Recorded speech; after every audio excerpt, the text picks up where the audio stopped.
Call of Duty games are full of memories about all the crazy things we did while playing with our friends, and one of the most crucial parts of our experience was the maps. When we think about our favorite games, we also think about our favorite maps. And there have been hundreds of them throughout Call of Duty's history, but we're going to be looking at the most underrated ones. What is the best map that isn't remembered nearly enough when we talk about Call of Duty? I'm only going to be picking from launch maps to narrow down the list to a couple hundred, and ensure that everyone watching has had the chance to play them. This will be from every Call of Duty starting at COD 4 all the way to Modern Warfare 2022. Time to bring back memories of the maps you don't think about enough. COD 4 Backlot. Honorable mention goes to Ambush. This map always fades to the back of people's mind, but brings a smile to people's faces when they remember it. Blackout is a mid-sized map that worked well with all game modes. It has close quarters action in the buildings with lines of sight for mid to long range combat, making it work well for any playstyle. And a fun fact is that this multiplayer map can be found inside a COD 4 campaign mission called Shock and Awe. That was always one of my favorite aspects of campaigns, was finding the multiplayer maps inside of the missions. World at War Asylum. Honorable mention to Hangar. I'm going to be talking about Asylum because I tried to get a match playing on Hangar for over 3 hours in World at War and couldn't find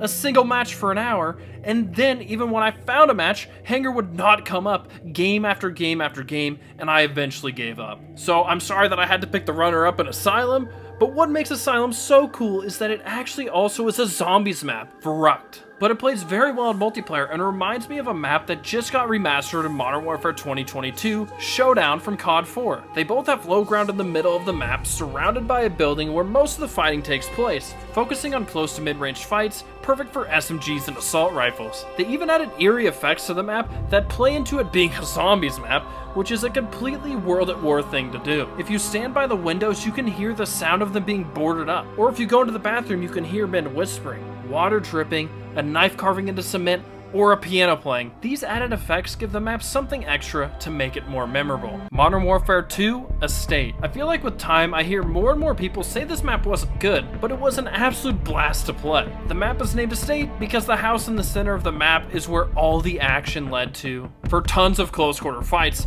but had long range vantage points out because the map was very open, making it incredible for kill streaks, which made it a fantastic map to go for nukes on. It was an extremely cool setting and could accommodate people who wanted to use anything from a UMP-45 to an intervention, making it enjoyed by all. And a fun fact that is kind of weird is that Estate was full of pictures of the 9th President of the United States, William Henry Harrison, and to this day, no one knows why still. If you would like me to make another Every COD series video, please make sure to leave a like and comment to let me know.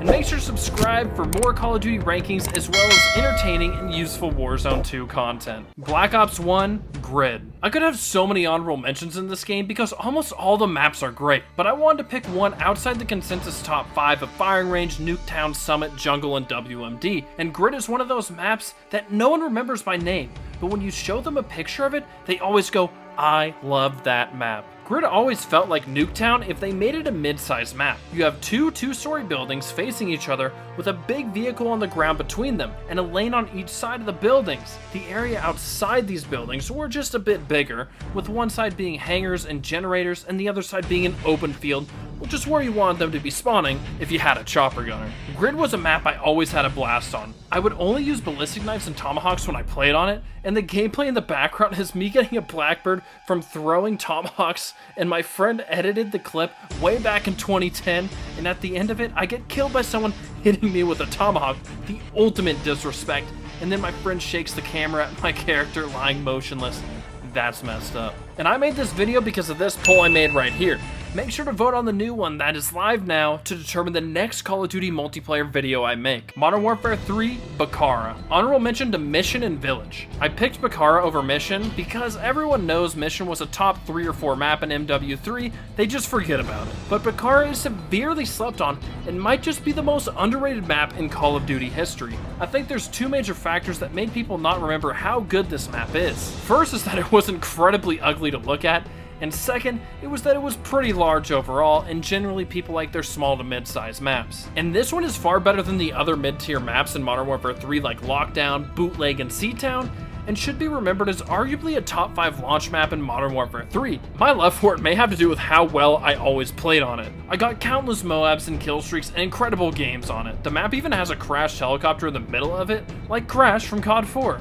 I remember in one of my shorts having an entire comment section arguing that my clip of Bakara was crashed because there was a chopper on the ground. It was hilarious. Bakara just had a great flow to it, and had so many different routes you could take to trick your opponents and finish ahead of them in the lobbies. I would ask for a remake, but Infinity Ward would guarantee mess it up. Black Ops 2, Yemen. Honorable mention goes to Plaza. I was actually gonna pick Plaza, but a bunch of the community still remembers it and loves it. But I don't think I have even heard one person bring up Yemen from Black Ops 2 in a single video I have ever made. And that's fair because of the incredible maps like Raid, Standoff, Hijacked, Slums, and Plaza. Yemen just gets lost in the mix. It was a mid-sized map but played very fast, and it was a classic Call of Duty close quarters city setup. There were also buildings set up perfectly to be sniping posts, but weren't overpowered spots because they couldn't see the entirety of the map, allowing for someone to outplay these snipers. The only knock on the map was you really couldn't get air score streaks to be super effective on it because of all the buildings and cover,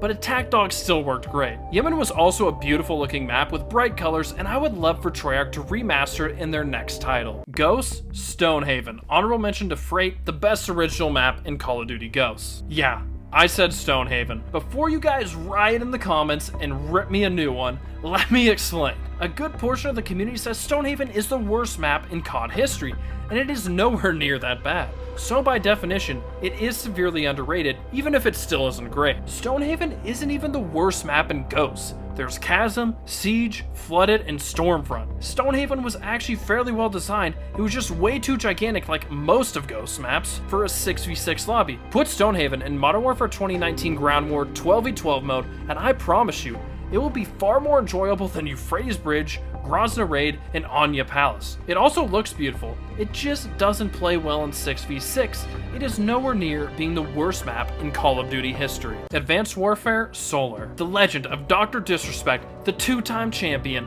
made this map, but it isn't remembered nearly enough with most people thinking of Detroit, Biolab, and Terrace when they go back and look at good maps from Advanced Warfare. But Solar is a classic Call of Duty 3-lane map with the twist of having a lot of verticality in the middle lane around the center of the map to incorporate the advanced movement. This area is all about mid to long range fights, while players who like to stay on the ground are offered close quarters engagements on the rest of the map. It just worked really great with the advanced movement. Black Ops 3, Stronghold. This is one of the best snow maps in recent memory, and I never hear anyone ever talk about how good Stronghold is. It is set in the Swiss Alps with a futuristic mansion set up in the middle. This is a state from Modern Warfare 2, but made even better. This map does a great job of having a bunch of open space while still having cover, giving the map a great spacious feeling while still encouraging movement. And it did a great job of keeping fights with boots on the ground while still using their advanced movement for flanks and wall runs on the mansion, or just simply jumping into second stories. Domination was my favorite mode on it because the B flag placement was so good and created epic battles all around the mansion, and wraps on this map were incredible.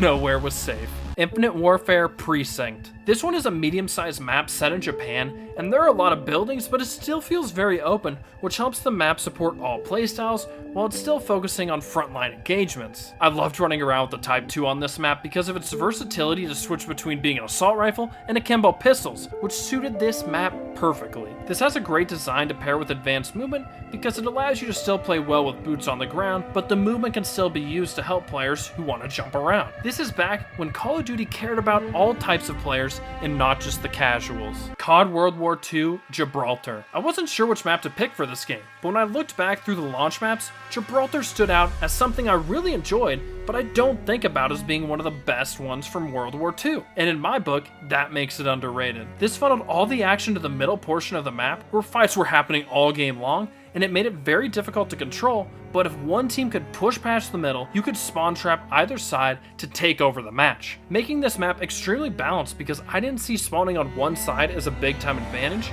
and it also doesn't hurt that the map looked great and had the classic 3-lane style that Call of Duty is known for. Black Ops 4, Icebreaker. Snow maps, you either love them or hate them, and I absolutely love Icebreaker. Most people just think about Hacienda, Seaside, and Contraband as the best Black Ops 4 maps, but what made Icebreaker so good was that even though the map was big and great for snipers and assault rifles, it also made it possible to use SMGs effectively because they had one enclosed lane with the ship that lets you get to the other team's spawn area. It allows you to use whatever type of weapon you want, and it's fantastic for kill streaks, especially the sniper's nest. But to be fair, that was pretty great on every map. Domination has always been my favorite mode in Call of Duty, and it has a great B flag spot. It's highly contested and in the open, but it has a little bit of cover, making it hard to steal, but still possible. Modern Warfare 2019, Hackney Yard. I'll be honest, I don't think this map is underrated, but I only like 2 launch maps from MW 2019, and I picked Gunrunner as the best map, so I'm picking Hackney Yard for the most underrated. What makes this map really nice is that unlike most MW 2019 maps,